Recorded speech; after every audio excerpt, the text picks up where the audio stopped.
Speedruns can find their way into just about any video game there is, and over the years, speedrunning LEGO games has become more and more popular. Currently, the most popular LEGO speedrun of all time is the any % category of LEGO Star Wars: The Complete Saga on PC. The PC version is largely the same as you might remember playing on Wii, Xbox, or PlayStation. However, some people, including myself, grew up with the Complete Saga on the DS, which is a completely different build of the game, and therefore its own speedrun. It's a very unique game to speedrun, which I will take you through today.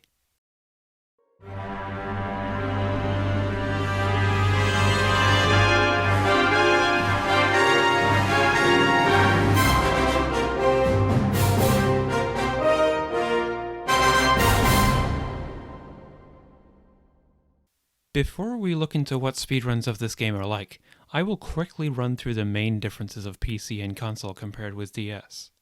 Firstly, the designers were only able to fit 5 levels into each episode on DS, instead of 6 as seen on PC and console.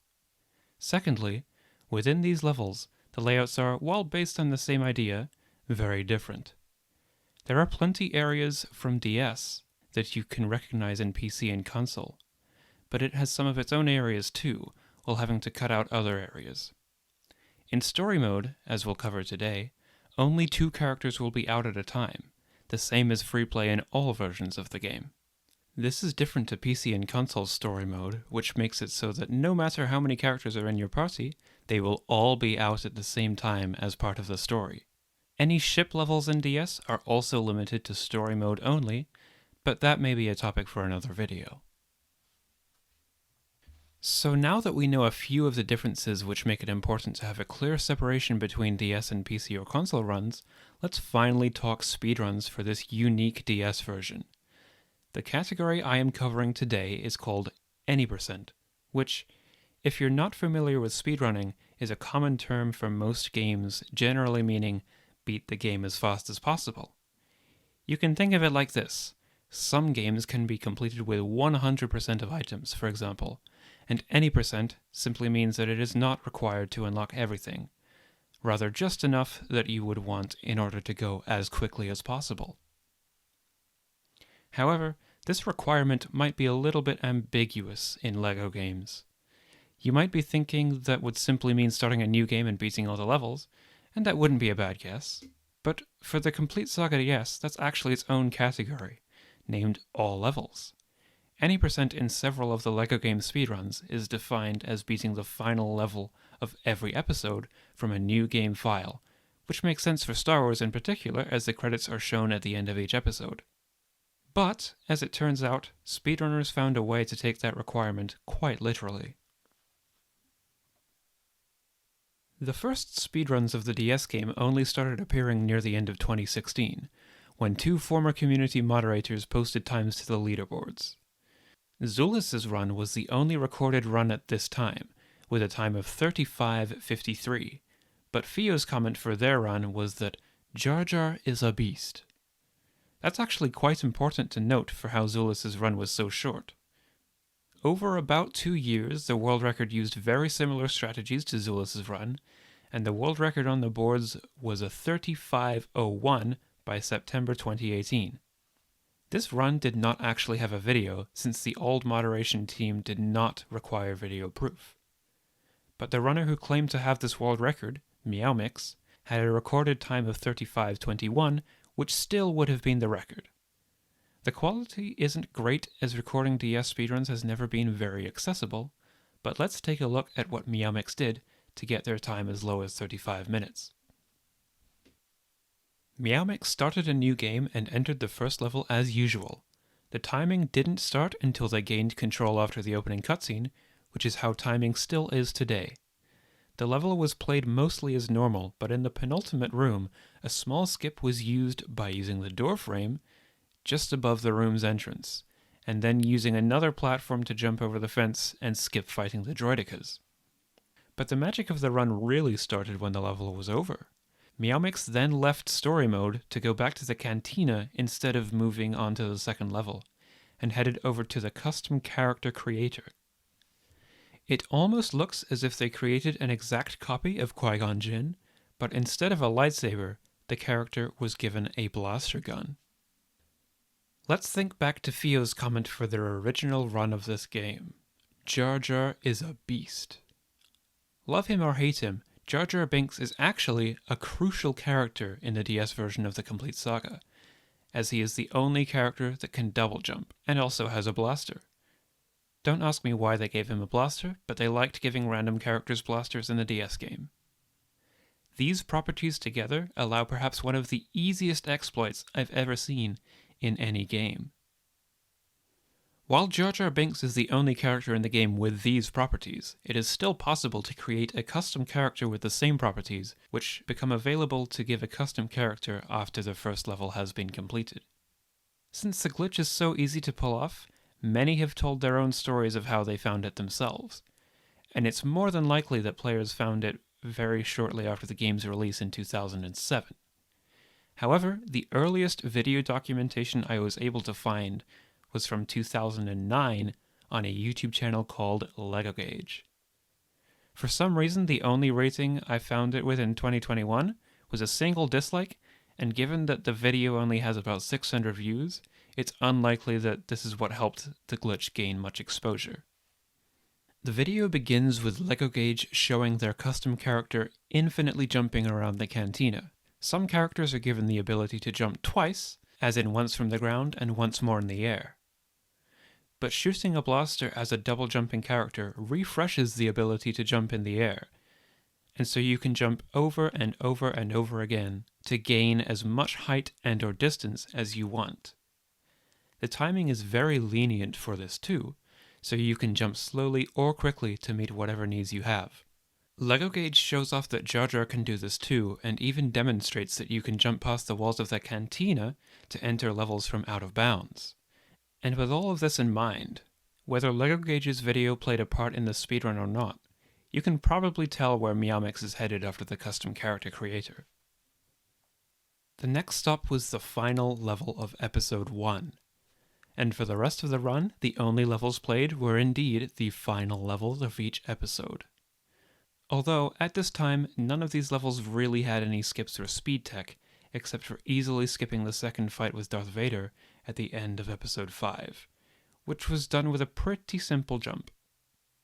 So, the run from here on out was essentially just Meowmix going for an efficient playthrough of the selected levels, involving a trip back to the custom character creator in between each level to regain access to the infinite jumps. However, it seemed that Meowmix was missing out on some already existing strategies within the levels. In late 2017, Nuxmaster368 released a tool-assisted speedrun, often referred to as TAS for short, of the Any% speedrun, which was almost 2 minutes faster by the normal timing rules. Nuxmaster was more accomplished in the free play speedrun, so knew that Yoda was in fact very fast when attacking. In the short time in the cantina after the final level of Episode 2, you have control of Yoda, since he was one of the lost characters in the party, so Nuxmaster's task used his attacks to gain time over just walking. As a quick side note, this attack method was later adjusted to 3 attacks followed by a jump, as Yoda takes a long pause between attacks after every third attack. The main strategy that Meowmix didn't take advantage of came in Episode 4. Nuxmaster's task picked up an extra torpedo before entering the auto-scroller trench section, and carried it all the way to the end to use in the final area. This was able to save a decent amount of time by being able to destroy the reactor right away, thus ending the level. But, other than this, the levels were still pretty bare when it came to skips. And then Lord Magecar came along with a bankload of new information. Nuxmaster and myself were very keen free play runners when Magecar posted that it was possible to use Yoda to clip through almost any door in the game. We already knew that Yoda was fast while attacking, but this was just the cherry on top for free play speedruns, skipping many sections that we couldn't before, and ultimately saving several minutes throughout the run. In Any% runs, Yoda is only playable in one level, and can't be used for saving time with door clips, but since we can access Yoda in the cantina, it was now possible to cut out extra trips to the custom character creator. It is estimated that getting a Yoda clip first try over using a custom character is about 12 seconds. But this discovery also prompted a reordering of the levels in the run so that we could use Yoda to clip into not just 1 or 2, but 3 levels.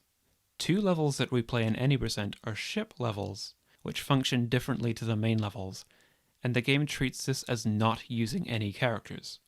So when the level is over, the game gives you the characters you used before entering the level, and we can use Yoda to clip into the next level too. Doing the 2 ship levels back to back directly after finishing the Count Dooku fight in Episode 2 has been a crucial part of the any percent speedrun ever since Yoda clips were implemented. At this time, the order was to start, of course, with the first level, then go on to do the end of Episodes 1 and 3 in either order, followed by the sequence of Episode 2, followed by the 2 ship levels of Episodes 4 and 6, then finishing with Episode 5. This discovery did not prompt much activity in any percent, however. Naturally, the attention with this discovery was much more on free play to see just how much time it could save. Meowmix posted their 3501 to the leaderboards a week after the discovery, but this time had no videos, so we could not be sure that they used the clip strategy. Still, it's unlikely that the run used clips since Meowmix was not part of the Discord server where Lord Magecar had posted the discovery. Besides, clipping with Yoda is a pretty finicky trick. Yes, the clip part can be inputted within up to 10 frames, but this depends on the door and there's a setup before the clip as well.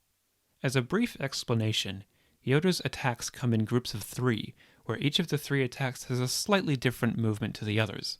The first swing does not particularly matter for clipping, but at the end of the second swing, Yoda needs to be positioned diagonally to the door. In the cantina, the door is directly up, so the attack needs to land either up left or up right. Then, no more than 10 frames after the third attack starts, holding the direction of the door will clip you through, which is straight up in the cantina. There are some pretty easy doors to practice this on, but the cantina doors are not quite as simple.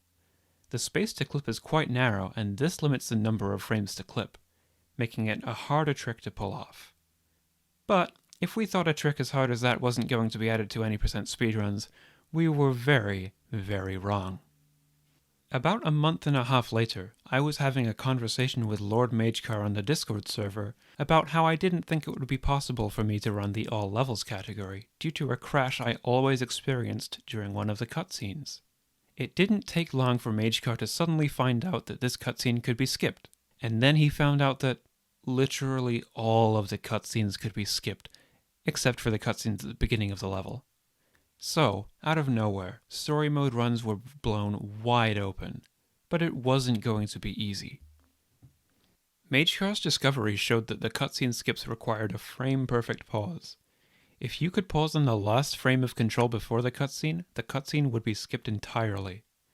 At first, we didn't really have very good methods for this, so a lot of the skip attempts were just mashing the start button and hoping it worked. Another skip was also discovered around this time, and this one was only used in one place.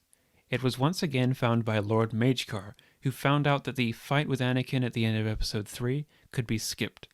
By jumping at the edges of the rock and just avoiding the loading zone for the next area that should activate the fight, it's possible to reach the right side of the rock where the fight takes place without the boss being active.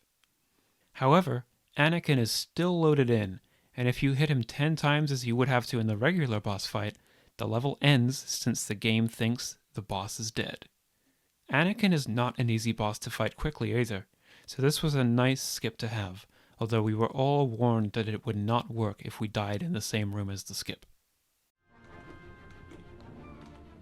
Yeah, okay. That sucks. These new strategies finally caused some action in any percent. I took my first world record in any percent, and not long after, a runner named Cheap Skipper beat my time. But the record was still only a few seconds ahead of Meowmix's posted time, even though there was now a lot more to take advantage of. By March 2019, I had retaken the record with a time of 33:41, which was still slower than Noxmaster's task without cutscene skips, while my run had a couple cutscene skips here and there. There wasn't really a lot of interest at the top of the any percent leaderboards for a while, and it was almost a year later when Shemcat set a time of 33:29 after mostly focusing on getting a good time without cutscene skips. The next significant moment for any percent was when the category was accepted for the speedrunning event ESA Summer Online 2020. When I returned to the category for this run, I wanted to make sure that I was using all of the strategies that I could to be as fast as possible. And naturally, Magecar had a pretty big one that was not yet implemented. Cloud City Trap is by far the longest level in the run, as it starts in Bespin, then cuts to a section with 3 separate Vader fights, and then back to Bespin for a final segment. It was widely agreed that the most wanted skip in any percent would be to skip the Vader segment entirely, which we could do in free play just by having C-3PO available. Right now, this skip wasn't possible, but what Magecar had found was pretty decent and very confusing, and it was a skip at the end of the level. Usually, to open the door to end the level, you would have to activate a few switches in another room quite far past this door. So, to skip all of that, Magecar found a way to unload the door so we could walk right through it. There are a lot of steps to this glitch, but in short, we load a room improperly from out of bounds, and store properties of that room before taking a death to be put back in bounds. This means that the final door is still visually in place, but it has no collision, so we can walk right through and end the level this way. With this strategy, the times on the leaderboard started to tumble down. The skip itself didn't save all that much, but as more practice was being put in, we were able to clean up everywhere. Runners started to get a better understanding about exactly where the cutscene skips were, too. So, by the time ESA happened, Shemcat had the record with a time of 31:17, and I was behind by 3 seconds. The trouble with button mashing to hit a frame-perfect trick like cutscene skips is that it feels rather random.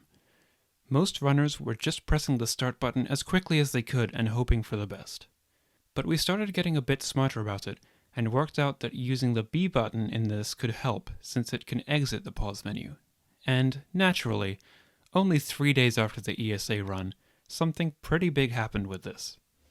There's no proof of this happening by video, but a user named Cookie5633 informed me that they had mashed with both start and B, and skipped 2 cutscenes in a row at the end of Into the Death Star. When I brought this to Magecar, he confirmed that it was in fact possible to skip the 2 cutscenes in a row whenever this was the case. He also found that you could skip the second of the 2 cutscenes very easily, since there's a short black screen between the 2 cutscenes, and if you watch the first cutscene, you can hold start through the black screen, and for some reason get a pause to skip the second cutscene. This really cracked open the cutscene skips. We looked into each set of double cutscenes, timing the individual cutscenes, and found that in some cases, it was worth just watching the first cutscene to skip the second, as the second was significantly longer than the first, and it would be an easy time save to add to the run. However, in other cases it would be faster to skip the first rather than the second, so we would still have to go for the frame-perfect pause. On the bright side, if we missed this frame-perfect input, we could still skip the second as a backup, which was still better than before. At this point, we were still just mashing start even though Cookie had proven the power of using 2 buttons. But to skip 2 cutscenes in a row, you would have to first get a frame-perfect pause, and then unpause for a single frame and pause again. I guess double frame-perfect tricks were just not very appealing when we had other new and easier time saves to add. I personally also changed my level order, which is a level order that many runners also follow now. I moved Cloud City Trap to be right after the first level, as there were a lot more cutscene skips as well as unloading the door, which proved to be very difficult at times. The main reason I changed the level order was for the end of level cutscene skips, and since this level was previously at the end, the cutscene wasn't part of the speedrun timing. Now, with it earlier in the run, it was part of the timed run, and I could skip either of the cutscenes. I also left Darth Maul for last, since it's incredibly difficult to hit the cutscene skip at the end of Maul's boss fight, as if being frame perfect wasn't hard enough already. Of course, it didn't take long for the times to tumble right down, below 30 minutes, with the first sub 30 minute time almost skipping the 29-minute range entirely. However, after Shemcat achieved the record at 28:34, it stood for a few months and had become clear that getting consistent with cutscene skips would have to be a priority for improving times. We couldn't just keep mashing the start button to hope for a magical time save. We'd all put it off for too long, and it was high time to get the maximum out of the game, with the power of using one extra button in cutscene skips. With the level order most runners were now using, there were a total of 18 possible cutscenes to skip, 10 of which being parts of the double cutscenes at the end of each episode. There is, of course, some risk involved with going for double cutscene skips though.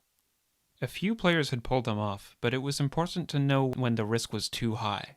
Calculations were made to show that the final cutscenes in episodes 3 and 6 were too long to miss the skip for, and with that in mind, this ruled out 2 of the shorter cutscene skips so that we could take a much easier and bigger time save instead. So, our ideal run would skip a total of 16 cutscenes, including 3 double cutscene skips. The first double cutscene skip achieved by Cookie5633 was described as mashing both start and B together, which was a possible solution for getting the frame-perfect back-to-back pauses, but ultimately not much better than what we were already doing. Runners on emulator were able to make this work for them to a certain extent, but I personally never tried it on actual hardware because I wrote it off as being too awkward thanks to the positioning of the buttons. So, instead, I came up with my own method, using 2 hands for the pausing. Consistency was always the goal with improving cutscene skips, and mashing for a frame-perfect trick wasn't going to be able to provide that. As long as I was able to use my right thumb to hit the start button in time, I could then bring over my left thumb to hit the B button, and then try to very quickly hit the start button again with my right thumb. Getting the short gaps between B and start presses is the most important part of hitting a double cutscene skips, since you can only allow a single frame in between pauses. But on top of that, this technique actually proved very useful for buffering all of the other cutscene skips in the game too. It just meant that I had to be very confident of what causes all of the cutscenes to start in the first place. Even with all this in mind, you can never expect to hit all of the cutscene skips. Many runners, including myself, know exactly what causes the cutscenes to start, whether it's when or where, but sometimes that rhythm of hitting the 2 buttons just breaks for you. Other times, it can feel like you're unstoppable. What? Oh.